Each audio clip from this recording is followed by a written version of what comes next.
தரமான எண்ணங்கள். எண்ணங்கள் என்னன்னு நமக்கு தெரியும். தரமான எண்ணங்கள் என்றால் என்னன்னு நாம புரிஞ்சுக்கிறோம்.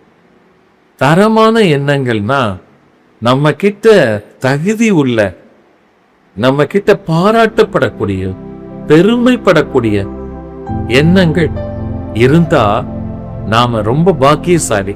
என்ன காரணம்னா, தரமான எண்ணங்களும் தகுதியான எண்ணங்களும் பெருமைக்குரிய, பாராட்டுக்குரிய, புகழுக்குரிய எண்ணங்களும் முதலில் நம்மிடம் இடம்பெற்றிருந்தால் அடுத்தது மிகப்பெரிய ஒரு அதிசயம் நிகழும். அது என்ன தெரியுங்களா?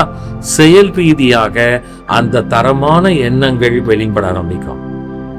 எந்த ஒரு மனித மனதில் தரமான எண்ணங்கள் இருக்கின்றதோ அந்த மனிதன் பாக்கியசாலி, அந்த மனிதன் பெருமைக்குரியவன், புகழுக்குரியவன். ஏன்னா அதுக்கு அடுத்தது அந்த எண்ணம் சும்மா இருக்காதுங்க, அது தரமான செயல்களை செய்ய தூட்டிடும். அதனால எப்பொழுதுமே உங்க மனம் என்கின்ற பாத்திரத்தில் தரமான எண்ணங்களை எப்பொழுதுமே வைத்திருங்கள்.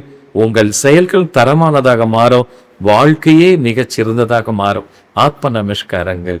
வாழ்க்கை வளர்ச்சி.